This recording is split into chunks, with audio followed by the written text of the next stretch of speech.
ஆன்மீக நண்பர்கள் அனைவருக்கும் அன்பு கலந்த வணக்கங்கள். இன்றைக்கு நாங்கள் ஆன்மீகம் சம்பந்தமான பதிவில் பார்த்தீங்கன்னா, யமனை வென்ற அவிநாசி அப்பர் முதலை வாய் புகுந்த சிறுவனை மீட்ட மகா அதிசயத்தை பற்றி பார்க்கலாம் வாங்க. எற்றான் மரக்கேன் எளிமைக்கும் என்பெருமானியே என்று சுந்தரமூர்த்தி நாயனார் பார்த்தீங்கன்னா உருகி பாடி காலத்தையே பின்னோக்கி நகர்த்திய தலம்தான் இந்த அவிநாசி லிங்கேஸ்வரர் கோவில். முதலை மீட்ட அதிசயம் அதாவது பார்த்தீங்கன்னா சுமார் 1200 ஆண்டுகளுக்கு முன்பு தான் சுந்தரமூர்த்தி நாயனார் இந்த தலத்திற்கு வந்த போதும் ஒரு நெகிழ்ச்சியான சம்பவம் நடந்ததாம். அதாவது பார்த்தீங்கன்னா அவிநாசி அக்ரஹாரத்தில் ஒரு வீட்டில் பூநூல் திருவிழா மகிழ்ச்சியாக நடந்து கொண்டிருந்ததாம். ஆனால் அதற்கு நேர் எதிர் வந்து வீட்டில் பார்த்தீங்கன்னா ஒரு பெற்றோர் கண்ணீர் விட்டு அழுது கொண்டிருந்தனராம்.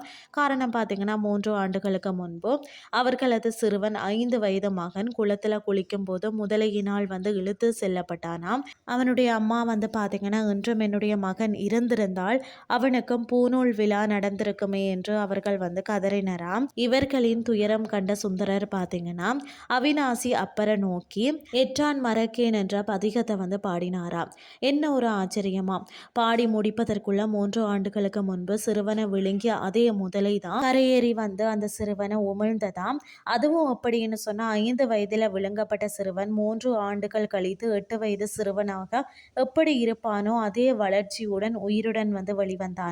யமனின் பிடியில இருந்தவனையே மீட்டு தரக்கூடிய தலம் என்பதற்கு இதுவே சாட்சி. இந்த கோயிலின் சிறப்புகள் பார்த்தீங்கன்னு சொன்னா அவிநாசி என்றால் வந்து அழிவில்லாதது என்று பொருள். 2000 ஆண்டுகள் பழமையான இந்த ஆலயம் தான் காசிக்கு நிகரான தலம்னு சொல்லப்படுகிறது. தட்சிண காசி என போற்றப்படுகிறதாம். சிவத்தலங்கள்ல பொதுவாக பார்த்தீங்கன்னா அம்மன் சுவாமிக்கு இடது புறமே இருப்பார். ஆனால் இங்கு வந்து பார்த்தீங்கன்னா கருணாம்பிகை அம்மன் வந்து அவிநாசி அப்பருக்கு வந்து வலதுபுறம் எழுந்தருளி இருப்பது மிகவும் விசேஷமானது. மைசூர் மன்னர்களின் மரபுன்னு சொல்லப்படுகிறது. அதாவது பார்த்தீங்கன்னு சொன்னால் முற்காலத்தில் வந்து பார்த்தீங்கன்னா மைசூர் மகாராஜாக்கள் பதவி ஏற்க முன் காசியில இருந்து கொண்டு வரக்கூடிய சிவலிங்கத்தை முதல்ல வந்து அவிநாசி அப்பரிடம் வைத்து பூஜித்த பிறகுதான் அரண்மனைக்கு கொண்டு செல்வார்களாம். தோல் சம்பந்தமான நோய்களால் அவதிப்படுபவர்கள் கூட இந்த கோயிலில் வந்து சுவரை தொட்டு பிரார்த்தனை செய்தாலே அந்த பிரச்சனைகள் நீங்குவதாகவும் ஐதீகம். ராகு காலத்தில் இங்குள்ள கருணாம்பிகைக்கு வந்து பார்த்தீங்கன்னா விளக்கேற்றி வழிபட திருமண தடை நீங்கும். பிரிந்த தம்பதிகள் ஒன்று சேருவார்களாம். வாழ்க்கையில் ஒரு முறையாவது செல்ல வேண்டிய தலம்னு சொன்னால் அதாவது கொங்கு நாட்டின் 7 சிவத்தலங்களில் முதன்மையான அவிநாசின்னு தான் சொல்லப்படுகிறது. இன்றைய ஆன்மீகம் சார்ந்த பதிவு உங்களுக்கு வந்து பிரயோசனமாக அமைஞ்சிருக்கும்னு சொல்லி நானும் நம்புகிறேன்.